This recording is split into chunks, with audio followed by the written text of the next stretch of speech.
ডালিমে formalin আছে। তোর যে নৌকার তলা ফুড়ে গেছে ওটার খোঁজ আছে, বিবাহ যাবো তো। समझ रहे हो?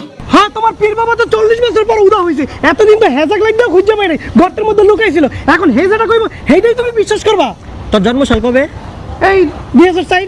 আচ্ছা, হ্যাঁ 1971 মুক্তিযুদ্ধ করছে, বীর উত্তম খেতাব পাইছে, হ্যাঁ কিছু জানে না। আর তুমি 2000 সালে জন্ম নাও, আমার বন্ধু মফিজ, তুমি সব ইতিহাস জানো, সব উল্টে আলাইছো। তাইলে ভাই দুইজন বীরাঙ্গনা কেমনে বলে? অনলাইনে তো এর থেকে বেশি ছবি দেখা যায়। আরে ভাই সে তো বলে না সব মিলে দুজন, সে বলছে তাদের কাছে আসছে দুইজন। যাই হোক ভাই, সে একজন হত্যাকারী, আমি বাংলা কথাই বলতেছি, আমি তার পক্ষে নাই। তাই এত বছর ধরে যে এতগুলো হত্যা হইলে তখন তুমি কার পক্ষে ছিলা? যাই হোক ভাই বাদ দে, ফাইনালি বাঙালি জাতি যে ডালিম দিয়া রোজা ভাঙছে এইটাই অনেক কিছু। মানে?